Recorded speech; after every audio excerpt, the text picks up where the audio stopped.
So welcome back to the channel. Hopefully you're following along on this kitchen renovation. I know it's been a long talk, a lot of boring stuff, everything else. But anyway, so yesterday, or this morning, we finished up taking all the measurements, or was it yesterday? We took all the measurements. And what we did is, I know I showed you this drawing and another in the earlier video. It was where all the studs were going.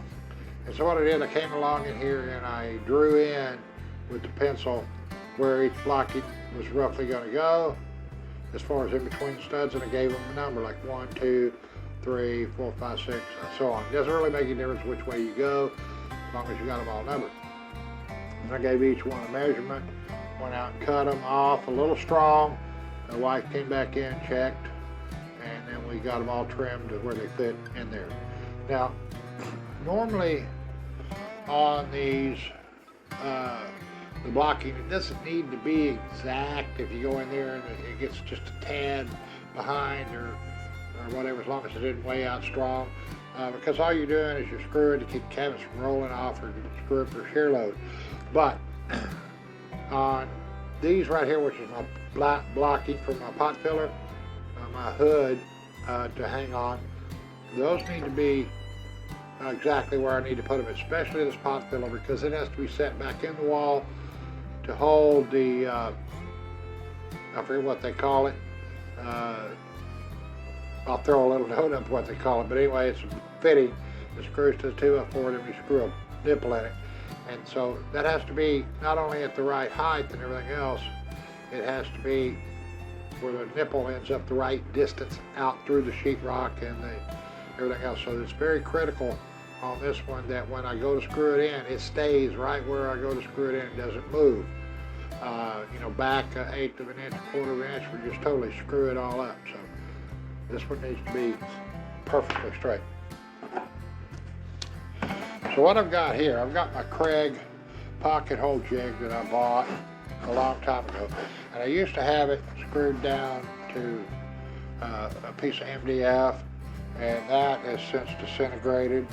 And it's been a long time since I've used this pocket hole jig. So what I'm going to do, I'm going to screw it down to these two pieces of 2x4. Let's see if I can get over here. And you can see these two pieces of 2x4 right here. I'll screw it down to that, and that'll be strong enough for me to, and stable enough for me to go ahead and use it.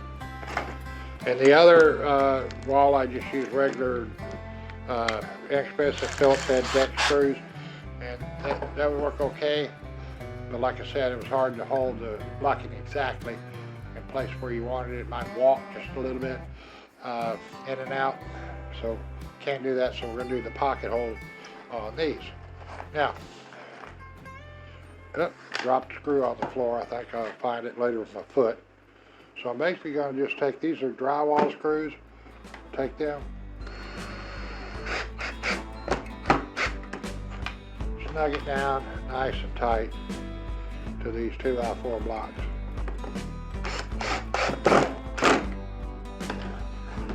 And we're going to come around here and get this side.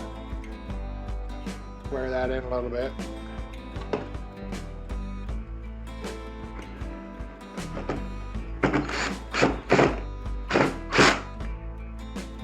One more, we'll do it.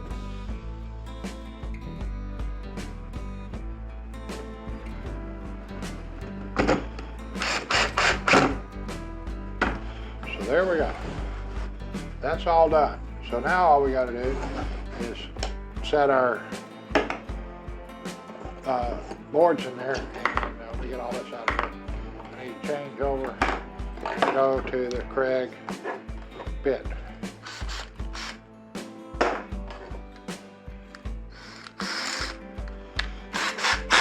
Now you might be asking, why am I sitting down and not standing up? Well, you know, my hip goes out, hurts real bad, I have to stop. So if I can sit here and drill all these pocket holes sitting down, so much the better. So we're gonna get on that in just a second. So let me see if I can zoom in here so you can see what I'm doing.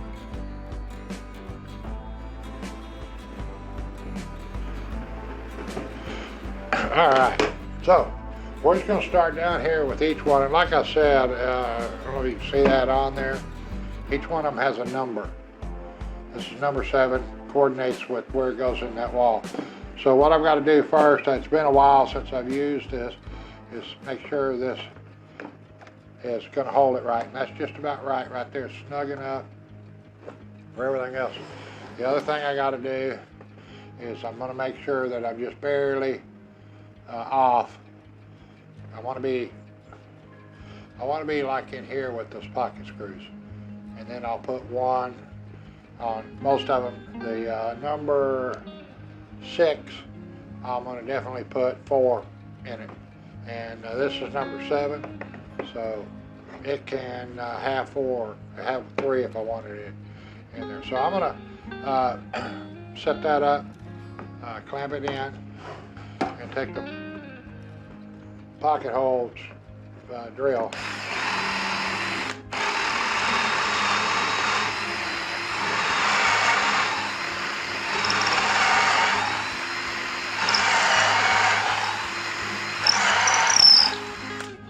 Now that drill's getting a little bit dull, but it'll do for right now. So I'm going to do that and do another one right here. And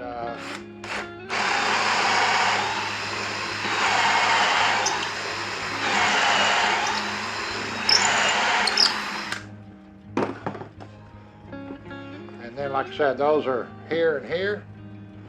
I don't know if you can see that on the video. There and there. So I'm going to drill this other bottom one down here on this side. And then what I'm probably going to do is tighten that clamp up a little bit, because it does let it walk a little bit. So I'm going to tighten that clamp screw up back here. See, like that's trying to walk in there.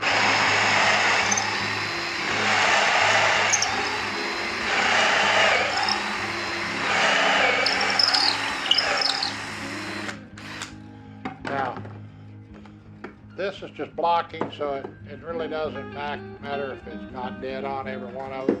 But like I said, what we want to do is we want to tighten this in and get this a little tighter on our pieces. So that's 7. We're going to do 11.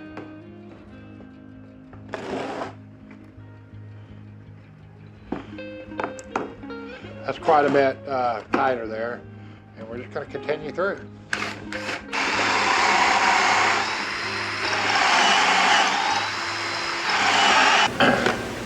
All right, that finishes up all 12 of them that I have to drill for the screws to go in and screw them into the studs.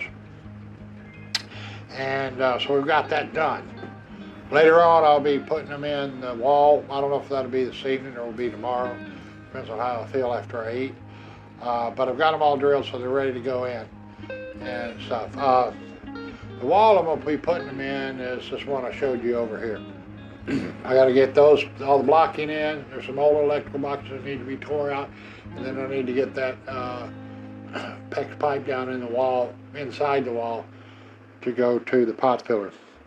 So we've got that to go. Now, like I said, if you made it to this far, I'll go ahead and talk to you again. If you haven't subscribed to my channel, please do right now. Make your subscriptions public. That way I can verify you as subscribed. Leave a comment, and this video or the previous video, any video that I put out this month, do those 2 things, and leave a comment, and I will enter your name into the contest to win a set of Swanson mechanical pencils like the one that I use all the time. See if I can get out this. So this is the one I use all the time. It comes in a set with 2 of those, and they're full of replacement leads in them, and then there's 8 additional replacement refill leads. They last a long time. So anyway, you get a chance to win those by just subscribing, public, make them public, and leaving a comment in one of the videos. Then you will automatically be entered to win a set of those this month. We'll try to do that each month throughout this kitchen build. And we may do it a little bit longer. No, they're not a high dollar item, but hey, it's all I can afford. So anyway, I want to thank everybody that watches my channel. Please subscribe, give it a comment, thumbs up, all of that helps. If you want to support me directly, there'll be a link in the description to buy me a cup of coffee, or buy me a coffee, I think is what it's called. So there'll be a link in the description for that. That's where you can go donate directly to me with anywhere from $1 up. And any of that would greatly be appreciated as well. And you'll be basically, I will say who you are if you want me to in the videos that these people are supporting me. So anyway, do that. There'll be some links in the video for Amazon, associate links, possibly eBay partner links. All of those help me out too. So keep watching. We're going to get this kitchen done. It may take me 5-6 months to get it done, but I'm going to get it done. And then it's off to other projects around the farm. So keep watching. See you in the next one, and thank you.